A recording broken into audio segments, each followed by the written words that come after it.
अस्सलाम वालेकुम। आप देख रहे हैं वर्ल्ड। मैं हूं आपके साथ जुबैर अली। दोस्तों, यमन के हूतीस के साथ और फिलिस्तीन के नागरिकों के साथ, जो फिलिस्तीन के अंदर आम नागरिकों के ऊपर इजराइल हमला कर रहा है और नागरिकों के साथ एक बहुत बड़ा धोखा कर दिया गया है। और यमन के हूतीस के सामने बहुत सारे देशों ने गद्दारी कर दी है। जो यमन के हूतीस लाल सागर के अंदर अपना मोर्चा संभाले हुए थे, जो इजराइल के हर एक जहाज को अपना निशाना बना रहे थे।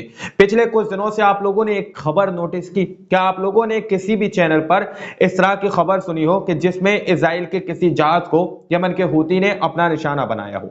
शायद आप लोगों की नजरों से इस तरह की खबर नहीं गुजरी होगी। लेकिन इसी बीच एक सवाल ये पैदा होता है कि आखिर लाल सागर के अंदर यमन के हूती अब इजराइल के जहाजों को क्यों नहीं उड़ा रहे?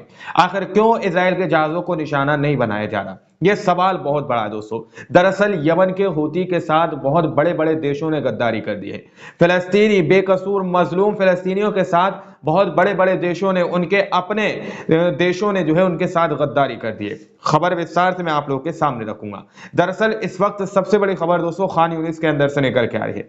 खान यूनिस के अंदर एक हवाई जहाज बार बार आता है, बार बार जाता है। वो जहाज दावा किया जा रहा है कि जो गजा के अंदर घायल और मृतक इजरायली सेना को उठाकर ले जाता है, यानी कि जो लोग घायल हो जाते हैं, जो लोग मर जाते हैं, उनको आता है वो जहाज, इजराइल की तरफ से भेजा जाता है। वो जहाज आता है, उसमें इजराइल के सेना को ले जाता है। दावा यह किया जा रहा है कि खान यूनिस के अंदर आज ये जहाज बहुत बार आया और बहुत बार गया। यानी कि आप लोग दरअसल स्क्रीन पर इस रिपोर्ट को पढ़ सकते हैं। इसमें दावा किया जा रहा है कि खान यूनिस से मृत और घायल आईडीएफ सैनिकों को स्थानांतरित करने वाला हेलीकॉप्टर, जो कि खान यूनिस के अंदर कई बार आवाजाही कर चुका है आज। इसका मतलब यह है कि गजा के अंदर यानी कि खान यूनिस में इजराइल के सैनिक बुरी तरह से हार रहे हैं। इजराइल के सैनिक काफी तादाद में दोस्तों घायल हो रहे हैं। बहुत ज्यादा भारी मात्रा में इजराइल के सैनिक जो है इस वक्त घायल हो रहे हैं, क्योंकि खान यूनिस के अंदर भी झड़पें चालू हैं। इजराइल की सेना और हमास के सामने, एक दूसरे के सामने वो लोग खड़े हुए हैं। लेकिन उसी बीच इस तरह की खबर सामने निकल के आना कि फिलिस्तीनियों के साथ बहुत सारे अपने देशों ने गद्दारी कर दी है, इस तरह की रिपोर्ट निकल के आ रही है।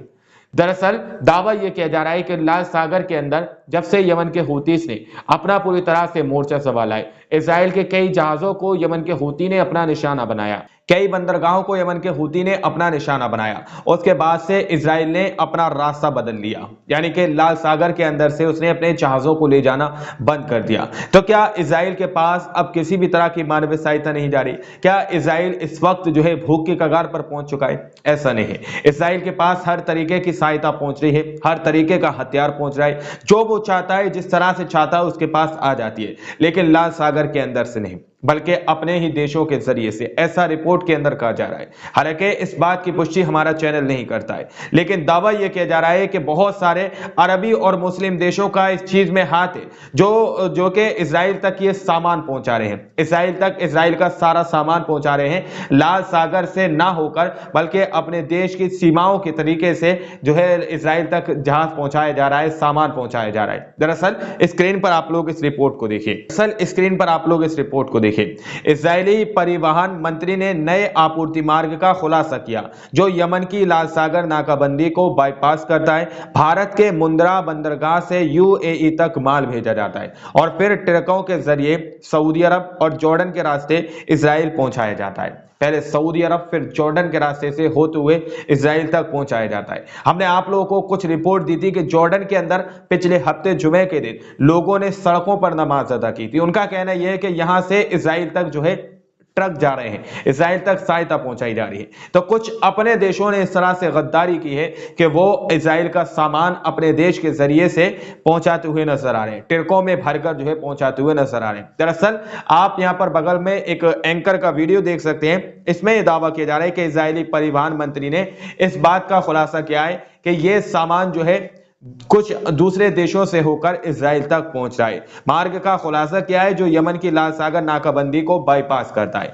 यानी कि यमन के हूतीस ने जो नाकाबंदी लाल सागर के अंदर की हुई है कि कोई भी जहाज इजराइल का यहां से नहीं गुजर सकता, कोई भी जहाज इजराइल तक नहीं पहुंचेगा।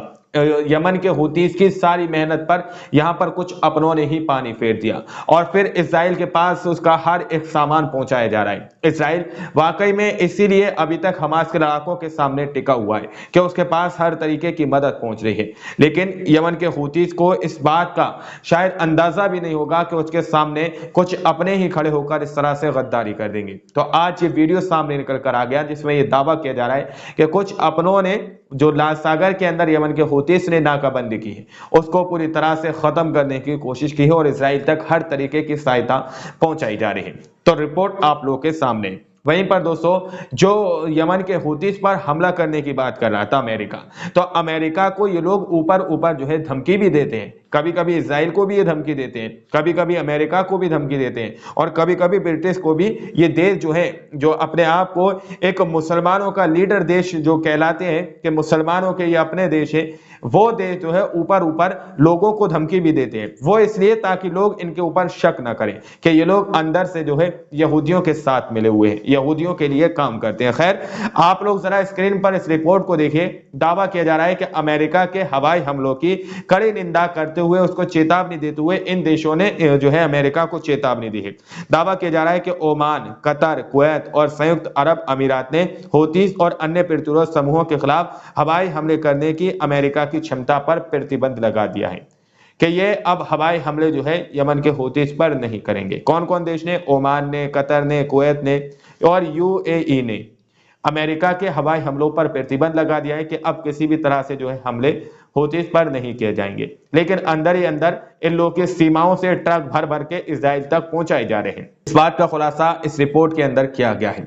सारी रिपोर्टें मैंने आप लोगों के सामने रखी हैं कि यमन के हूतीस ने जिस तरह से हक और सच की राह को चुनकर जिस तरह से इजराइल अमेरिका के सारे जहाजों को उड़ाना शुरू किया, लेकिन इजराइल ने अलग ही जो है एक रास्ता खोजा और दूसरे देशों के जरिए से इजराइल तक सारी सहायता पहुंचाई जा रही है। और रफा शहर के अंदर इस वक्त इजराइल जो बमबारी कर रहा है, इजराइल जिस तरह से नरसंहार कर रहा है, उसमें सिर्फ आप लोग ये मत समझिएगा कि सिर्फ इजराइल उसका नरसंहार कर रहा है, बल्कि जो भी इजराइल का साथ दे रहा है, इजराइल तक सामान पहुंचा रहा है, इजराइल के साथ खड़ा है, वो भी इस नरसंहार में जुड़ा हुआ है। वो भी इजराइल के साथ गजा और फिलिस्तीनियों का नरसंहार कर रहा है। इस बात को आप लोग मत भूलिएगा कि जिस तरह से एक वक्त में फिलिस्तीनियों की मदद करने के लिए लोगों को आगे आना चाहिए था, वो लोग इजराइल की मदद कर रहे हैं। ये तस्वीरें किसी से छुपी हुई नहीं है। खैर बाकी आप लोग क्या सोचते हैं अपनी राय कमेंट सेक्शन में हमें जरूर दीजिएगा। मिलते हैं अगली वीडियो में, जब तक के लिए अपना ख्याल रखिएगा।